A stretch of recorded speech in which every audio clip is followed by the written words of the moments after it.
Hey guys, this is Anan again, bringing you today some gameplay of the AC-1 Sentinel. There's a couple nice mastery games I've had tucked away for a while, actually hoping they would re-release it again for people to have a second chance at it. Since it came out today, I figured I would share some gameplay of it. So this is a really fun little tank. I don't seal club very often, but when I do, this is one of my favorite tanks to use. It's just one of those things that it kind of does everything fairly well, but isn't a master at anything. It's got very troll armor. It can bounce quite a few shots. It's got one of those little laser guns that it's not going to do a lot of damage, but it's incredibly fast reload, decent gun depression, decent mobility. Again, nothing that really extremely stands out, but the entire package makes it a very complete tank, and like I said, just really a lot of fun to play. So I love to work it around the battlefield, and it's really great at kind of the end game. It seems like I have a ton of masteries in this game because it's low tiers. You never really know what's going to happen. It's not uncommon to all of a sudden be left down to 6 and 2, 5 and 1, stuff like that. And this tank is actually able to pull out those situations pretty frequently with the armor at low tiers when the red team doesn't really know how to handle this tank. So because of that little pew-pew gun, I'm able to just kind of whip back and forth. You don't have to stay necessarily on one target too long. And actually you can't typically with these tanks because you put a couple shells into it, they realize what's happening, they run away, you have to focus on the next target. So it lets you kind of prioritize in different ways, I think, than other tanks where you have to keep changing targets and moving around and really keep track of everything on the battlefield. So just because it's low tier doesn't mean you can't learn anything from it. Like anything with strong armor, it's obviously got a lot of weak points from behind, so it's important to kind of keep in mind where the red team is to keep them in front of you at all times. So like I said, we can already see my team starting to drop pretty good. Quite a few of them capped is what happens in low tiers pretty frequently, so it lets them start to drop. So I'm just kind of trying to take over essentially this high ground. Red's slowly pushing out, and that's going to give me a big advantage kind of later on. So see the T-82 across. You can see the accuracy on this gun is actually pretty strong. I'm shooting all the way across the map here and not having any trouble picking up the T-82. Of course, it helps that he's sitting still for me. I'm not too worried of his HE because I've got strong enough armor. Just trying to get that blind shot on him, not really working out. It's now down 5-2. It's low tier, so you're not going to depend on a team anyway. So just kind of working this high ground, like I preach in a lot of videos, to keep the advantage. This is one of the better spots of any map in the game to kind of mount a defense from. So just kind of work around and pick my shots. Luckily, this thing carries a decent amount of ammo, even though it's got very low alpha. It's got enough ammo to do a lot of big damage. I have quite a few 2,000 damage games in this tank, just because you can see all these shots I'm bouncing. Just trying to relocate here and get a little bit better position. It's been quite a while since I videoed this game, but I have a feeling that I was probably just assuming I was going to lose this one, but figured I'd keep working around. The APCR actually has really, really nice pen. Probably should have switched to it there, but I'm going to have to use plenty of it later anyway. Luckily, my teammate, while not really helping with damage a whole lot, is moving around and giving them another target to shoot at. And, of course, he now falls, but got to watch out for that big gun on the M3, but you can just kind of back out and back in again. Like I said, it's got nice little mobility. You can relocate and move around. It's certainly not a speed demon, especially with the lights that are out now, but it moves around just fine. Don't really have to be too concerned about cap at this point. I've got tons of time, and I'm in such a great position being uphill from them.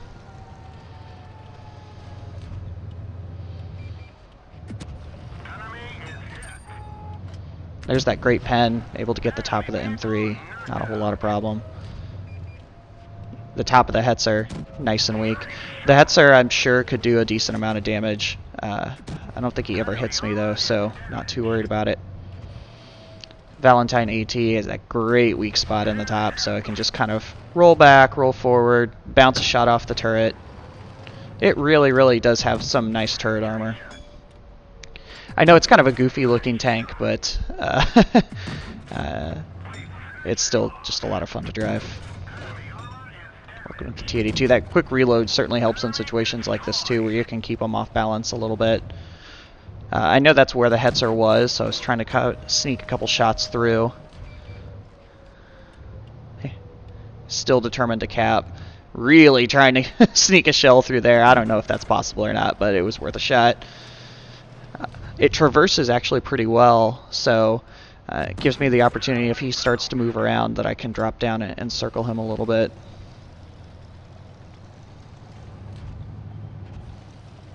Again, just relocating. Just hoping he wouldn't spot me just so I can do that. I've been misfiring a lot lately. I don't know what the deal is with that. Obviously using the APCR just for the more guaranteed victory here. Finally decide I've had enough and it's time to rush in. He's not going to be able to kill me in one shot if he gets it off, so might as well. Oh, there, and then I get to bait that shot out of him, so can rush. It's got just enough speed that you can really work around somebody.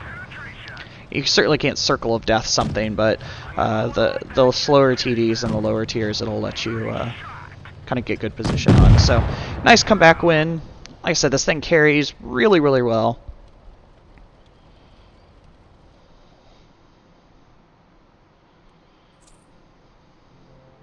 Nice 6-kill. I'm going to switch over to a platoon game here, but partner's got a Matilda, and you can actually see that this tank has really nice horsepower. But based on the makeup of the teams, we decided not to go out to dunes, and instead, because we both have really good armor and are top tier, decide to just make for the cap circle and let them come to us. There's a lot of quick moving tanks, so we didn't really feel like chasing them everywhere, but start pushing the Matilda, and once we get kind of on flat ground, I've got him up to, what is this, 26, 27 kilometers an hour, which is probably got the hair flying back on a Matilda driver who's never seen that speed before. So it's got really nice horsepower, which does let it climb hills fairly effectively also. So we're pretty much just going to go straight at the enemy here and try and abuse the armor we have. Is also one of those makeups of a game that you just kind of assume you're gonna you're gonna end up in a 1 versus 4, 1 versus 5 situation. Got the nice snapshot again, good accuracy, good aim time. So let us take one out real quick. We're intentionally capping here, not to actually cap, but to draw them out. Hetzer pops up. Love that our team is yelling cap. We have absolutely no intention to cap. We're just trying to draw out the enemy, which works with the Hetzer. He kind of pops up over the hill. Now I'm trying to just let him sneak over so I can get a couple nice lower glacier shots. Unfortunately get some troll bounces there, but you can see again that nice armor in the side scrape even works with it, that the Hetzer was able to bounce off of that. So Martyr pops up, a couple quick shots on him. That got a nice pen in there on me. It's not invincible, obviously. Sometimes in low tiers you can feel like you're invincible and tend to play it like that, but didn't work. Team's dropping pretty quick, so we decide to rush the Hetzer just so that we can be in a kind of better situation with that. Once our team loses in the dunes, which they're going to do, we need to, it'll give us a get rid of one of those big guns. I wanted to wait for my teammate in the Matilda to come up and distract him a little bit, but the other Matilda starts putting shells into me, so I have to back up a little bit and let him catch up. Now that he's popped up and gotten some attention, the Hetzer, it'll let me drop down to the other side. Again, taking shots from that Matilda. Such a great gun on that thing, but we can pop down instantly behind the Hetzer. I'll let us finish that off real quick. Unfortunately, that Martyr and their team has really picked apart my teammate, so the Matilda falls. Got to get rid of the Hetzer first. Looks like I have another teammate alive over by base, but not really going to count on him doing a whole lot. Again, that great reload, good penetration, lets me mop up that Hetzer pretty quick. PZ comes up over the corner, He doesn't really know where to shoot me, which is what's great about the AC-1. It's a pretty rare tank. Even with it being for sale again, I don't expect you're going to see a ton of them. So a lot of people just don't really know how to handle it. 1 versus 3 situation, but I've got this rock and some nice speed that's going to let me be able to stay hidden and pick my shots on him. He's doing a good job, actually, of kind of avoiding my gun, but I also, in a 1 versus 3 situation, don't want to take a lot of damage. So I'm just kind of popping in and out. Probably have too rough of an angle there. I knew the martyr was coming, so as soon as I see him, I can stop, point, get rid of him. And now it becomes way more important to hurry up on this PZ, because I can see the cap countdown stop, so I know the Matilda's coming my way. He's going to be a handful. So now I go at this PZ much, much harder, because I know eventually that Matilda is going to come up over the side, which he does, or starts to come up over the side, drop down behind me. So now I'm trying to keep this rock between me and the Matilda, because that gun can pretty much decimate this tank. Alright, so now in a 1 versus 1 situation, switch to APCR because it's a Matilda. Trying to track him. You can see his gun will just rip right through this thing. Just like pretty much anything at tier 4. Do get some nice bounces though. Pretty fortunate I'm not going to be able to count on a whole lot of those. He actually handles it pretty well, starts backing away and kind of a side scrape maneuver. But he's used to having that great armor and thinks he has me right now. So just going to play a little ring around the rosy so I can get some nice sneak shots. Bad thing at Matilda is doesn't matter where you hit it, if you think it's going to pin, there's a chance it'll bounce. So not taking the time to aim because I really need to keep track of where both tanks are.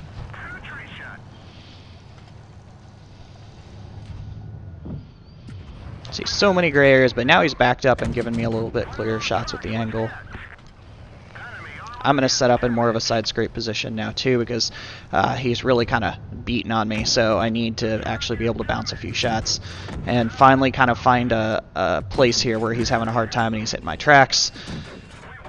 Lets me pick off that Kobola, bounce a bunch of them, and finally come back for the win. So another nice 6 kill mastery. You can really see the strengths of this tank, that it can move around. It was hiding behind that rock for quite a long time. The quick reload, the nice pen, very trollish armor. It's just a fun tank. So hopefully this helps you decide whether you'd like to go get one. I highly recommend it. It's one of my favorite seal clubbers. And have fun. See you on the battlefield.